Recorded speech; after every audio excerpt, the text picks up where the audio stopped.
좋은 날입니다. 10월 24일 GT 묵상에 함께 하신 여러분 환영하고 축복합니다. 오늘은 시편 69편 18절에서 28절 말씀으로 구원과 보복을 간구함이란 제목으로 하나님 말씀 나누겠습니다. 본문 말씀 함께 읽어봅니다. 내 영혼에게 가까이 하사 구원하시며 내 원수로 말미암아 나를 속량하소서. 주께서 나의 비방과 수치와 능욕을 아시나이다. 나의 대적자들이 다 주님 앞에 있나이다. 비방이 나의 마음을 상하게 하여 근심이 충만하니 불쌍히 여길 자를 바라나 없고 긍휼히 여길 자를 바라나 찾지 못하였나이다. 그들이 쓸개를 나의 음식물로 주며 목마를 때에는 초를 마시게 하였사오니 그들의 밥상이 올무가 되게 하시며 그들의 평안이 덫이 되게 하소서. 그들의 눈이 어두워 보지 못하게 하시며 그들의 허리가 항상 떨리게 하소서. 주의 분노를 그들의 위에 부으시며 주의 맹렬하신 노가 그들에게 미치게 하소서. 그들의 거처가 황폐하게 하시며 그들의 장막에 사는 자가 없게 하소서.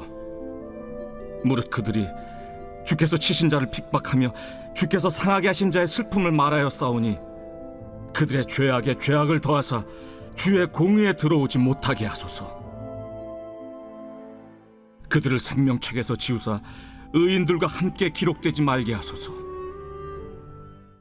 시편 68편은 다윗을 통한 메시아의 시이다. 다윗 개인의 고난과 어떤 고통 가운데 수렁에 빠져서 죽어가는 듯한 그 힘겨움 가운데에 그 묵상이 바로 장차 오실 예수 그리스도에 대한 계시의 노래가 되었다라고도 우리가 나누었습니다. 오늘 18절부터 20절을 보면요, 그 고통 가운데 있던 다윗이 하나님 앞에 간구하는 내용입니다. 다윗은 수렁에 빠져서 죽어가는 고통 가운데 있었습니다. 내가 몸이 죽어가는 것뿐만 아니라 영혼까지도 침몰되어서 죽어가는 것 같습니다 라는 것이죠. 그렇게 낙심되었을 때에 하나님을 향하여서 간구합니다. 20절 말씀을 특별히 보면요, 비방이 나의 마음을 상하게 하여 근심이 충만하나라 그래요. 비방 때문에, 사람들의 이유 없는 비방, 나를 표적으로 삼고 나를 공격의 대상으로 삼아서 이유 없이 나를 박해하고 비난하는 수많은 사람들 때문에 근심이 충만하다라는 거예요. 그럼 어떡합니까? 사람들의 위로를 구하게 되고 도움을 찾게 되지 않습니까? 그러나 상황이 어떻습니까? 불쌍히 여길 자를 바라나 없고 긍휼히 여길 자를 바라나 찾지 못하였나이다. 나를 불쌍히 여겨주는 사람도 없고 긍휼히 여겨주는 사람도 없다라고 고백하고 있습니다. 얼마나 정말 처절하고 낙심되고 그리고 외로운 순간일 수밖에 없는 것 같습니다. 18절에서는 내 영혼을 가까이 하시고 구원해 주십시오라고 하나님을 의지하고요. 19절에서는 내가 비방과 수치와 능욕받는 것을 주님이 아십니다라고 하나님 앞에 나아가서 자기의 마음을 호소한단 말입니다. 이것은 매우 중요한 지혜이고 또 이 땅을 살아가는 믿음의 삶이어야 하는 줄로 믿습니다. 하나님 어떤 분이십니까? 변함없는 분, 변함없이 나를 사랑하시고 나를 위하시고 그리고 나에게 위로가 되시는 주님이십니다. 힘이 되시는 여호와, 나를 구원하시는 하나님, 그 하나님께로 나아가서 하나님을 의지하는 그 믿음이 우리의 믿음 되었으면 좋겠습니다. 자, 이어서 21절부터 마지막 28절까지를 전체 내용을 한 단락으로 묶어본다면 저주의 기도입니다. 원수를 향하여서 하나님 앞에 갚아주십시오. 나의 원수를 주께서 대신 갚아주십시오라고 하는 저주의 기도가 기록되어져 있어요. 이것은 하나님과 관계가 있기 때문에, 신뢰의 관계가 있기 때문에 하나님께 다 아뢰 수 있는 것 아니겠습니까? 만약에 하나님과 관계가 없는데 하나님께 내 속사정을 말할 수가 있나요? 어색하죠. 어렵죠. 그러나 다윗은 하나님과 친밀했습니다. 그래서 자신의 어려움 가운데, 그 처지 가운데에 모든 것을 하나님께 아뢰더라 하는 것이 중요하고요. 그리고 만약에 이것을 하나님이 아니라 사람에게 호소한다면 어떻게 될까요?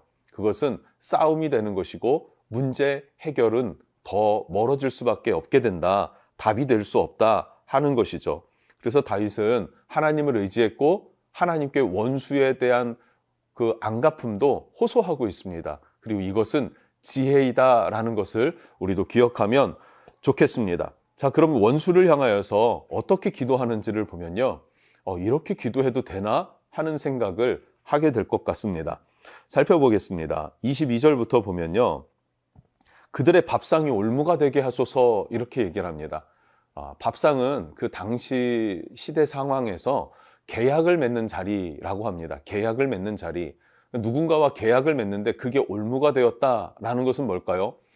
사기를 당했다, 뭐 이런 의미가 될 수도 있을 것 같습니다. 아니면 그것에 준하는 어떤 사고가 계약을 통해서 일어나는 것, 이것을 말하는데 대적들이 그렇게 밥상이 그 계약들이 올무가 되게 하소서 이렇게 표현하고요. 23절에 그들이 실명하게 하시고 허리가 항상 떨리게 하소서. 실명하게 해달라라고 하는 기도, 쉬운 기도는 아니고 일반적인 기도도 아닙니다. 그런데 다윗은 지금 그렇게 기도하고 있고요. 그리고 허리가 항상 떨린다 하는 것은 이 원어로 보면요. 허리를 항상 떨 수는 없잖아요. 그래서 허리가 부러지다 말하는 거예요. 허리가 부러지다. 허리를 반으로 접었다. 뭐 이런 의미로도 사용할 수 있는 표현입니다. 그러니까 대적을 실명케 하시고 허리를 반으로 접어 주십시오. 뭐 이렇게 다윗이 지금 기도했다는 겁니다. 24절에는 주의 분노를 부어달라고 해요. 이거 원어로는 뜨거운 물을 부어달라 이겁니다. 사람에게 팔팔 끓는 물을 붓는다고 생각해 보십시오. 얼마나 잔인합니까? 25절에는 그들의 집안을, 가문을 망하게 해달라고 하고 26절에는 절대 그들을 사면해 주지 말아달라, 용서해 주지 말아달라 하면서 심지어 28절에서는 생명책에서 지우소서, 천국에도 들어가지 못하게 하소서라고까지 합니다. 여러분, 이런 기도가 합당한 기도일까 하는 생각을 해볼 필요가 있겠죠. 그런 다윗은 이렇게 기도했다는 것이고 성경에 기록되어져 있습니다. 중요한 게 무엇입니까? 내 속사정과 내 억울함과 내 이 분노와 부글부글 끓는 것을 그냥 기도로 묵히고 사랑으로 품어야 된다가 아니라 하나님께 모든 걸 쏟아낼 수 있는 하나님과의 친밀함, 이 친밀함이 우리에게 있기를 간절히 축복합니다. 그래서 여러분, 원수가 생기면 사람에게 안갚음하지 마시고요. 이 시편을 계속 읽으십시오. 그러면은 여러분들의 성품은 고결한 성품이 될 것이고, 그리고 존귀한 삶을 살게 될 것이고, 그리고 그것에 대한 안갚음은 하나님께서 적절하게 알아서 다 처리해 주실 거라고 믿습니다. 자, 그러면 이 저주의 기도들이요, 단순히 저주의 메시지일까라는 것이죠. 꼭 그런 것은 아닙니다. 또 다른 의미가 있을 거예요. 이 69편 자체가 메시아의 시다라고도 하지 않았습니까? 다윗 개인의 시이지만 그 상황 가운데에서의 고통을 앞으로 오실 메시아를 향한 예언적인 시로 기록되어져 있다라는 거예요. 그래서 많은 구절들이 신약 예수님의 어떤 행적들, 그리고 특별히 고난받으시는 그 순간순간의 어떤 고백이라든지 상황의 묘사라든지 이런 것들을 굉장히 많은 부분에서 예언되어져 있고 또 그렇게 사용하고 있습니다. 즉 예수님을 끝까지 믿지 않는 자들의 최후는 이러하게 될 것이다 라는 저주의 시가 될 수도 있다는 것이죠. 오늘 21절 말씀을 보면요, 그들이 쓸개를 나의 음식물로 주며 목마를 때에는 초를 마시게 하였사오니, 예수님이 십자가 위에서 매달리셨을 때 쓸개 탄 포도주를 이렇게 마시게 했는데 예수님이 거부하셨죠. 그러나 그 신 포도주를 마시게 했을 때는 예수님이 그것을 마셨습니다. 뭐 그것을 표현하는 것. 그래서 요한복음 19장과 마태복음 27장에서 인용된 말씀이기도 하고요. 22절, 23절 말씀을 보면요, 그들의 밥상이 올무가 되게 하시며 그들의 평안이 덫이 되게 하소서. 그들의 눈이 어두워 보지 못하게 하시며 그들의 허리가 항상 떨리게 하소서. 이 말씀은 로마서 11장 9절에서 11절 말씀에 인용되었습니다. 이 배경이 어떤 내용이냐면 예수 그리스도에 대한 복음을 유대인들이 거절했습니다. 거부했습니다. 그래서 그들은 참 감람나무이나 꺾이게 되었다라고 했고, 꺾인 그 원 뿌리에 누가 접붙임 받게 됩니까? 이방인이 접붙임을 받게 되죠. 그래서 원 가지에서 꺾여나간 유대인들을 향한 표현이 바로 22절, 23절의 내용을 인용하여서 로마서에 기록되었다 라는 거예요.